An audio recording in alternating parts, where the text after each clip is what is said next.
When I was filming for Alien, there were still brands that I was filming for in Bangkok for India. And a lot of my co-actors on the show didn't understand why I was doing that, because they were like, but isn't this what content creators or influencers do?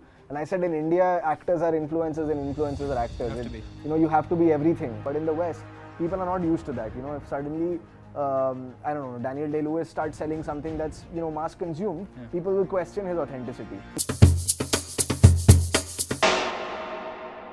Adarsh, it is great to have you on the Hot Take. Thanks for being here. Thanks, man. Thanks, Suchin. I wanted to do this with you to talk about your Hollywood domination. You have 3 credits to your name, if I'm not wrong. Obviously, there was White Tiger, which was this massive breakout for you. Then there was Extrapolations on Apple TV.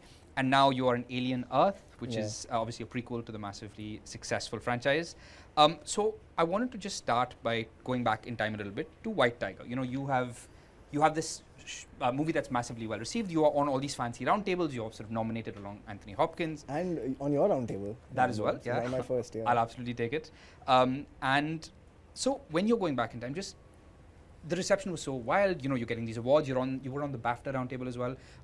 What happens after that? While I was still filming for White Tiger, Ameen Behrani, the director, asked me if I wanted to act internationally, and I said, well, you know, every actor wants to act globally, and he said, okay, the first thing I want you to do is just start working on your accents once this film wraps. And so when White Tiger wrapped and then the pandemic hit, I just directly started working on my you know, my American and my British accent, and didn't have a lot of money, so just did everything through YouTube, almost for a year, you know. Okay. Was it successful? Yeah, like, you know, there was a lot of growth that I showed, and coincidentally around the same time, this was like maybe 2 or 3 months before White Tiger had released, Ramin's ex-agent George Freeman, who used to work for WME, he saw a rough cut of White Tiger, and which is when he called me and he said, listen, I want to rep you in America, and would you like that? And I said, yeah, are you joking? And so you knew that you were onto something great before the release of the film? I didn't know I was onto something great, but I was just happy that people were watching the film and they had such a positive response to it. You know, I didn't want to think too much about what was going to happen or whatever. But I was just happy that, oh shit, now suddenly I have an American agent before an Indian agent. I didn't have an Indian agent at that cool. time. Yeah. And then I started auditioning for American projects, British projects. 4 months into that, I also got my British you know, representation at ARG. Nice. So you have both? I have both now, yeah. So Sue Latimer started repping me in London. And she reps Daniel Radcliffe and all these, like, you know, massive British actors, by the way. So it was quite surreal to have this. And actually, for the longest time, I wasn't able to convert anything. Alien Earth was my first conversion from audition to actual work. There was a project called Extrapolations that I had done 3 years ago, but that was more of a offer. Like the makers had seen White Tiger, and you know, the character was again similar to the one that I played in White Tiger, so they were like, "Ye to kar hi sakta hai ye." So for that I had an audition. For this I had auditioned, and it was very confusing in the beginning because a lot of times I was also auditioning for characters that weren't necessarily Indian. Their names were... That's what I thought of, because when you said I'm working on accents, which I understand, and I want to ask you about. Yeah. The 3 projects you've done, you're playing Indian characters. Even in Alien Earth, it's very refreshing to see that you're not having to do that. Well, you know, the Alien Earth audition was interesting because first audition was an American accent, second was British, third was Indian. And after that, the fourth was me having a Zoom call with Noah, and I said, so Noah, which accent do you want me to do? And he said, I think stick to your Indian. So I wasn't sure whether it was me doing a bad accent or him just wanting me to sound authentic. Yeah. You know, I hope it's the latter. In the early days, I didn't understand why I was auditioning for characters that had clearly white names, and I was like, is this a waste of my time? Is this a waste of their time? And then my agent sat me down and then they were like, listen, like, our job is not just to get you work where you get to play characters that are Indian, but to just put you in front of the right people. Interesting. So even if you're auditioning for white characters and you think that you don't have a chance, and that's a fair thought, the casting director at least gets to see you as an actor who otherwise doesn't know who you are. That's great. So if he likes your audition, maybe he won't take you for this, but the next time there's something else and there's a, you know, there's a South Asian part, they will think of you. And I said, that's such smart strategy, you know. Yeah. But even, I mean, you say that the first thing I thought of was, Ishan Khattar's character in The Perfect Couple is called Shooter Duvall or something, which is the whitest name I've ever heard in my life. Exactly. But it's also very cool to see the brown guy play sort of the... A cool guy. The sort of the Oh, we need that, man. appeal, I'm so glad that Ishan did that, So do you feel like right now, based on that, and there's so many really cool examples of this, Irfan and all the things he did was so... Do you feel like now more than ever, people are ready for... in Hollywood and other industries for Indian actors, that there is, I feel like Netflix has done a lot of that work to like put global talent on the map, but do you feel like they're ready and open-minded enough to look elsewhere? Fuck yeah, I think like the world is just a smaller place now and you just have people of all nationalities living everywhere. Yeah.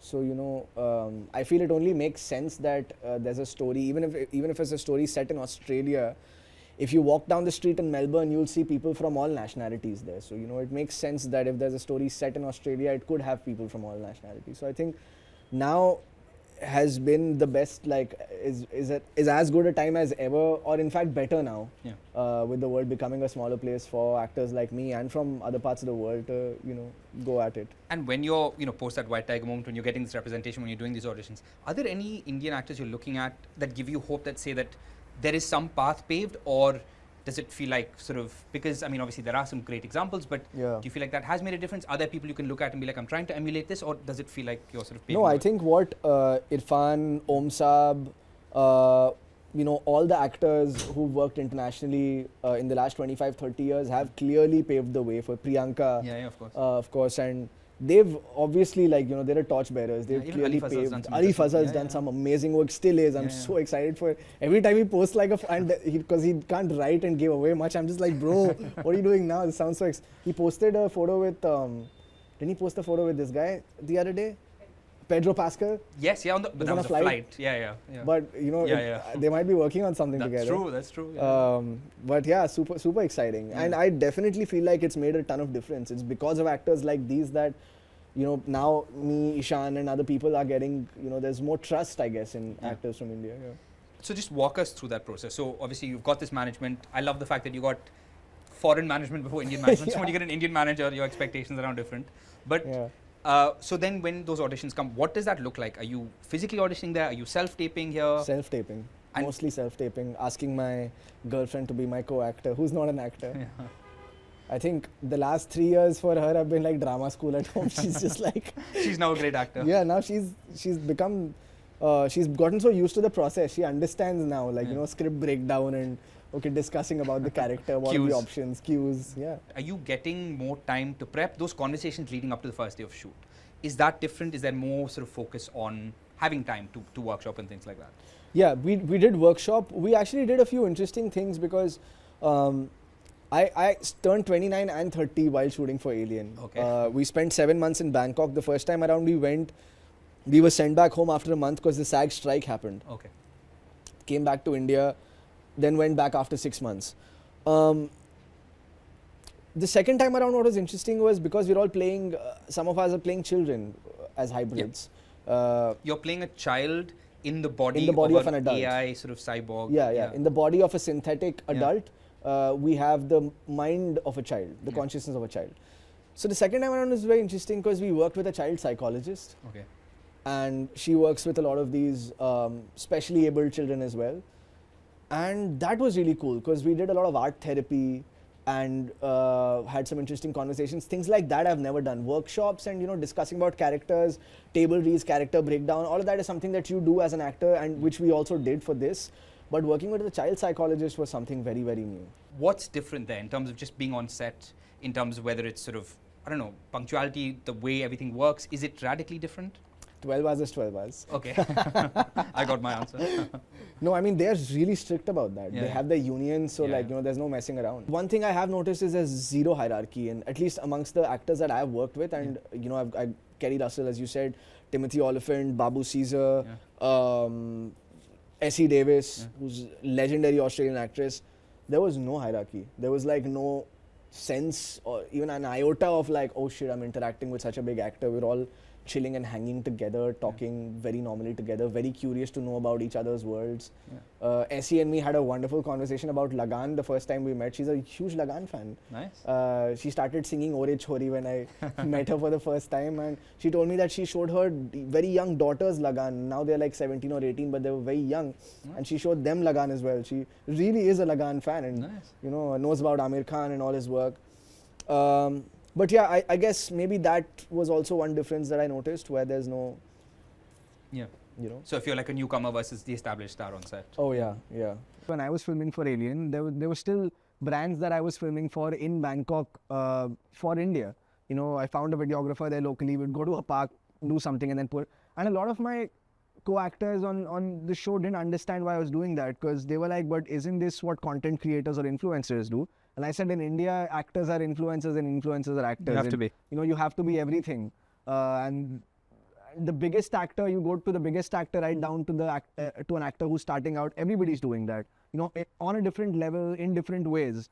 But it's, you know, you're constantly switching between these parts that you're playing. And it's very acceptable in India. It's not like in India, if you sell a product that's, you know, mass used, you will carry that image or that impression into the film that you do. They're two different things that the audience knows how to distinguish between. But in the West, people are not used to that. You know, if suddenly, I don't know, Daniel Day-Lewis starts selling something that's, you know, mass consumed, people will question his authenticity.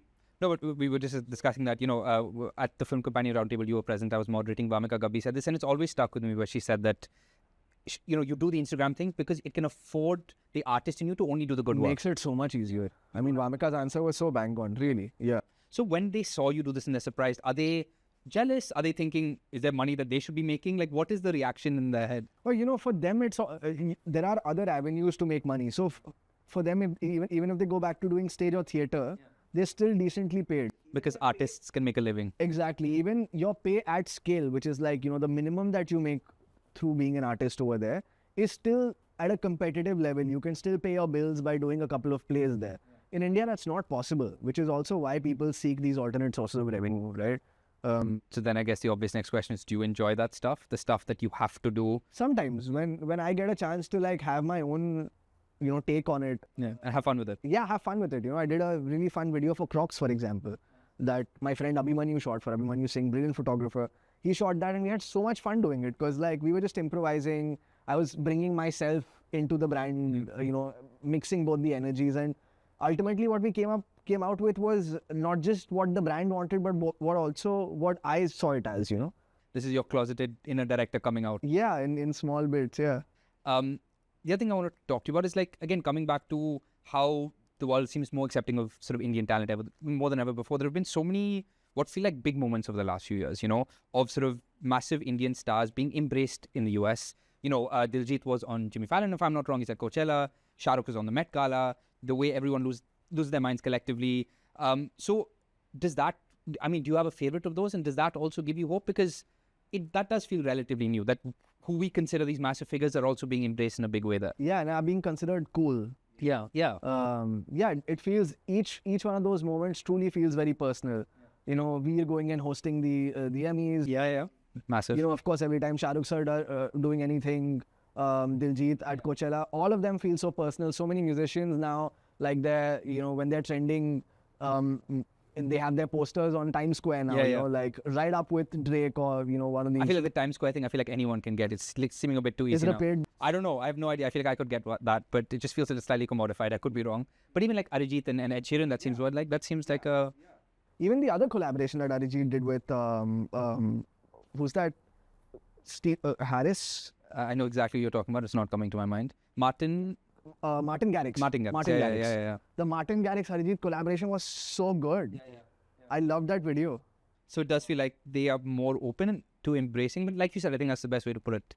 They're being seen as cool. It's not like you're not the butt of a joke. Yeah, exactly. I feel like it's high time that we're seen as that. What are, in these conversations, what are they curious to pick your mind of what it's like being an actor in India, like how things are different there? Do they ask you the same questions in reverse? Of course, yeah. All of them took like a bunch of Hindi film recommendations from me. They wanted to know what all they should watch. What are your first, like if you're introducing someone else, what are you recommending? I recommended, I have a list on my phone actually that I went through the other day. I recommended some early Dibakar Banerjee films, Oh, nice. Anurag Kashyap films, Vikram Motwane films, a couple of Guru Dutt films. I recommended some Malayalam films. It's a mixed bag Strong of a lot of list. films, yeah. At this point, you've had these 3 releases. What are you now thinking next? I mean, I guess firstly, do you have anything else that you have lined up? And are you now that you have this behind you, are you stopping and maybe not strategizing, but thinking about which directors you want to work with next? Are you, now that you're saying that I have some credits to my name, I'm trying to do something more specific? Are your conversations with your agents changing? What are the kinds of work that you want? They haven't changed much, honestly. They're still the same. I still want to just be part of good stories, honestly. There's not more thought given to that more than that. It's very simple for me.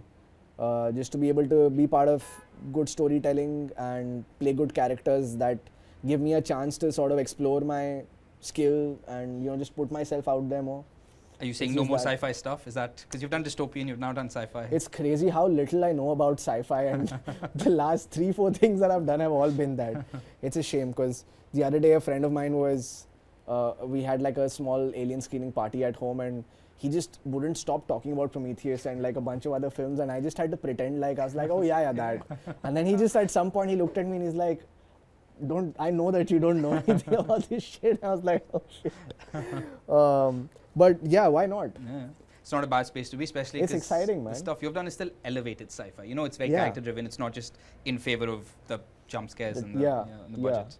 But I really want to do like a good A24 horror. Yeah. Oh, that's Yeah. that's what you're working towards. Yeah. The really creepy, uncomfortable stuff. Yeah.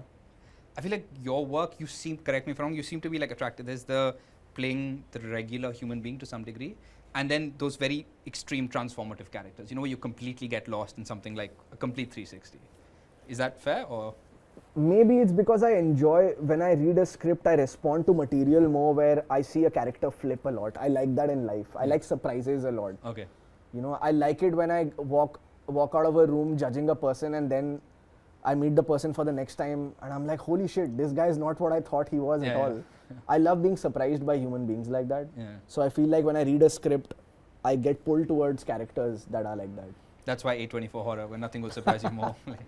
I guess so, yeah. Speaking of navigating other industries, you've just finished shooting your first Telugu film. Yeah. So no, what has that been like, when that's out? Because that's also a psychological thriller, right? It is a psychological thriller, sort of sci-fi. Yeah. Hopefully out end of this year. Okay. It's made by Baba Okay. and produced by Janvi. And this is the first time filmmaker, This right, is a Baba? first time filmmaker. Baba is actually an architect. Yeah. And very excited about that. We shot for a month in Hyderabad, Nice. inside one house. It's called Happy Birthday right now. I don't know what else I can tell you about the film, but very exciting. Is it one of those films where you are the film, like it's focused on that one character, that one actor, which must Pretty be a very much. cool challenge as an actor, Yeah, Yeah. it definitely was. Yeah. where you're not playing off of anything, just Yeah, just like reacting to the situation, and it's also very high stakes. So like every day feels like life and death. Like there were barely any days where you were just like relaxed like that, and we're like, today I'm just gonna not think and yeah. not apply myself fully. Like every day was 100% You have to be there. be there. Yeah. We very much look forward to that. But just Thanks, lastly, man. just coming back to Hollywood, do you have, because these are questions asked to most actors in Hindi cinema, Indian cinema, Hollywood wish list. In your case, that sounds attainable. It's not a pipe dream. So do you have like a wish list of folks you want to work with? Yeah, I have a lot of people that I want to work with. I want to work with Ari Aster. I Nice. want to work with Jordan Peele, with Darren Aronofsky. All the creepy guys in terms of the work. Yeah. I'd love to work with Wes Anderson. Yeah. I mean, there are so many people that I want to work with. Honestly, it's just a very long list. Let's see, So the next phase of Adarsh is creepy and not less sci-fi and more sort of psychologically. Yeah, I mean, not just creepy. I would also love to just do like, I don't know, even a low stakes drama which is directed well, that could be so much fun. Yeah. But still, this is a very exciting time, and we very much look forward to everything you have on both sides, both industries, multiple industries. You've got UK and US, Telugu and Hindi cinema, and you've talked about learning Malayalam for the longest time, right? I did start learning Malayalam. Okay. Yeah, I spent around a month and a half learning Malayalam. I had to take a break because of all the shoots that kept happening, but I want to get back to it. That's still a pipe dream. Yeah. My teacher messaged me 2 weeks ago. He's like, where are you? Why have you not attended? So yeah. Maybe this speaks to me as an audience, but for some reason that excites me more than Hollywood, like the Malayalam film, like that's Oh the hell yeah. industry. Yeah, they've got some terrific writers. Yeah. Yeah. They're operating on a whole other level. 100%. Taking risks, telling the stories they want to tell. Yeah. You know, yeah. But no, thank you so much for this, and we look forward to all of that. Thank you. Thanks, Global Suchin. domination. Thanks. Not domination, but thank you. Thanks, Suchin. Hi, my name is Adarsh Gourav, and you can watch me on The Hot Take only on Hook.